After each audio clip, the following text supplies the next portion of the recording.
제이스토리에 오신 여러분 환영합니다. 오늘 이야기는 서독 남성과 동독 여성의 금지된 사랑으로 인해 벌어진 엄청난 희대의 사건입니다. 동베를린에 살고 있던 잉그리드는 어린 딸을 홀로 키우고 있는 싱글맘입니다. 이혼 후에 딸과 단둘이 살면서 작은 바에서 일을 하며 생계를 이어갔죠. 그러던 중 1976년 우연히 호른스트라는 남성을 만나게 되죠. 호른스트는 서베를린에 살고 있었고 둘은 곧 사랑에 빠지게 됩니다. 하지만 두 사람의 사랑은 이루어질 수 없는 상황이었죠. 당시 동서독 간에는 상호학례는 가능했으나 동서독인이 결혼을 한다는 건 매우 어려운 일이었습니다. 서독에 살던 호른스트가 동독으로 와서 살 수는 없었고 반대로 잉그리드가 정상적으로 서독에 가서 살 수 있는 방법이 전혀 없는 상황이었습니다. 고심하던 잉그리드는 자신이 일하던 바의 웨이터인 데트레프에게 이 고민을 털어놓습니다. 데트레프도 서베를린에 아들을 두고 있는 상황이었던지라 잉그리드의 처지에 공감이 갔고 결국 데트레프는 함께 동독을 탈출하자라는 제안을 합니다. 잉그리드는 처음 고민했지만 결국 망명을 결심했고 호른스트도 이들을 도와 망명을 성공시키기 위해 합심합니다. 가장 먼저 호른스트가 서독에서 잉그리드, 그녀의 딸 웨이터인 데트레프의 위조 요건을 만들고 이 세 명은 폴란드로 넘어가서 호른스트를 만나 위조 요건을 받은 다음 화물선의 밀항에서 다시 서독으로 탈출한다는 계획이었습니다. 1978년 8월 26일 세 사람은 계획대로 폴란드로 향했습니다.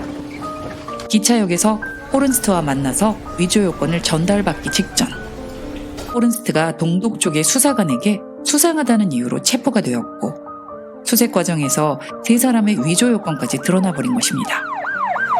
세 사람은 호른스트가 동독에 체포돼서 위조 요건까지 들켰을 것을 예감했습니다. 그것은 곧 이들이 동독으로 돌아가게 되면 세 사람은 죽은 목숨이나 다름없다는 상황이라는 의미였죠. 고심하던 데트레프는 우연히 잉글리드의 딸이 가지고 놀던 장난감 권총을 보고선 위험한 도박을 결심합니다. 그것은 바로 폴란드 항공기를 납치해서 서독으로 들어가는 것이었습니다. 1978년 8월 30일 데트레프와 잉그리드, 그녀의 딸은 폴란드 그단스크 공항에서 LOT 폴란드 항공 165편 여객기에 탑승했습니다. 165편은 그단스크를 출발해 약 500km를 날아 오전 8시 50분경 동베를린에 착륙할 예정이었습니다. 데트레프는 스튜어디스에게 꼬냑을 연거푸 주문했습니다. 이것은 항공기 납치에 대한 긴장을 풀기 위한 것도 있었지만 승무원들의 동태를 살피기 위한 목적이 더 강했죠. 3번이나 꼬냑을 주문한 데트레프는 스튜어디스가 혼자 있는 틈을 노려 장난감 권총을 들고 스튜어디스를 협박해 조종실로 향했습니다. 그리고 장난감 권총으로 기장과 부기장을 위협해 동베를린 공항에 착륙하려는 걸 막고 서베를린의 베를린 템페로프 공항으로 향할 것을 지시했죠.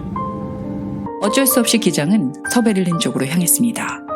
착륙 예정인 기체가 착륙하지 않고 서베를린 쪽으로 향하자 동독은 즉시 2대의 전투기를 발진시키고 LOT 165편의 회항을 지시했죠. 하지만 데트레프의 위협에 기장은 계속 서베를린 쪽으로 갔고 동독은 결국 격추할 것을 지시하기 이릅니다. 그리고 미사일이 발사 직전까지 갈 찰나 느닷없이 전투기들은 LOT 165편 인근에서 이탈해버립니다. 이렇게 된 것은 바로 기장의 손빠른 조치 덕이었습니다.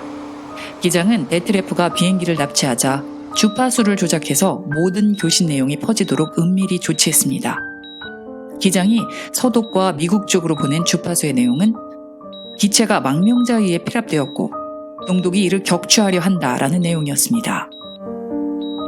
동독은 몰래 비행기를 격추시키고 항공사고로 조작하려 했지만 미국과 서독이 항공기 피랍 사실을 알아버렸기 때문에 격추하면 엄청난 후폭풍이 불 것을 염려한 나머지 최후의 순간 비행기 격추 명령을 취소하고 귀환 명령을 내린 것이었죠.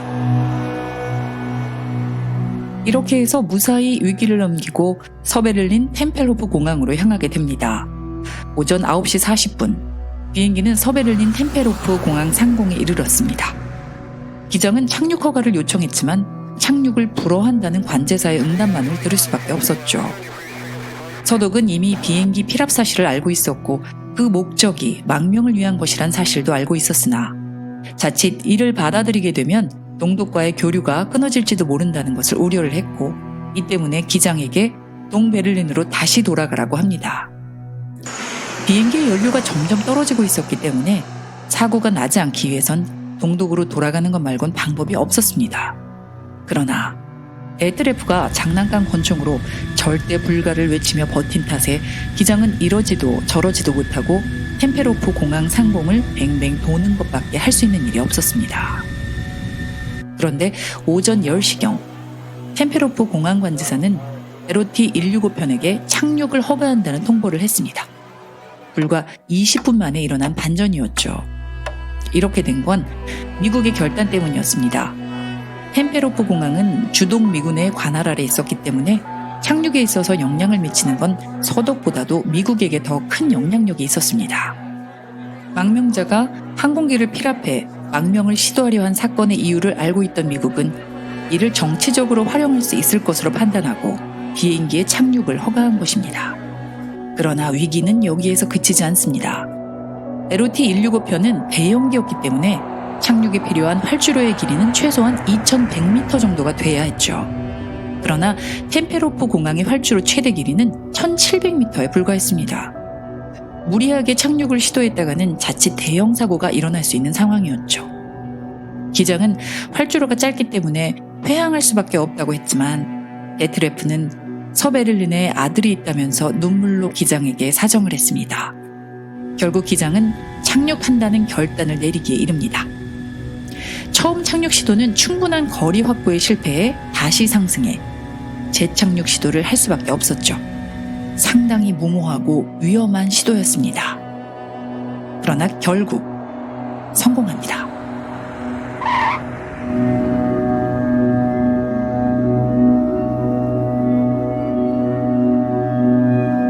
겨우 12m를 남겨두고 간신히 공항에 착륙할 수 있었습니다.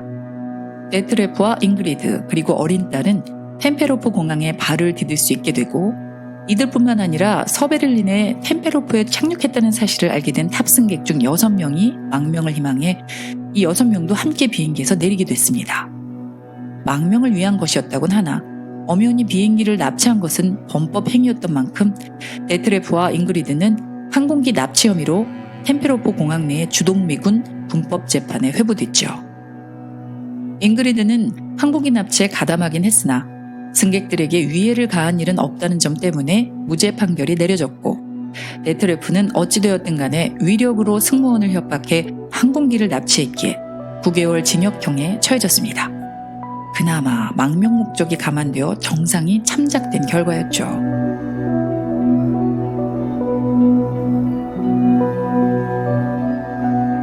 한편 이들의 탈출을 돕다가 동독 측에 발각된 호른스트는 동독 비밀경찰 형무소에서 기약 없는 투옥 생활을 해야만 했습니다.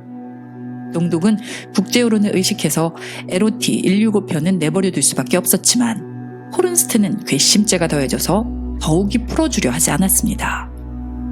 잉그리드는 미국 정부에 호른스트의 석방을 위해 교섭해달라고 탄원했지만 미국 입장에서도 호른스트를 빼낼 만한 방도가 마땅치 않은 상황이었습니다.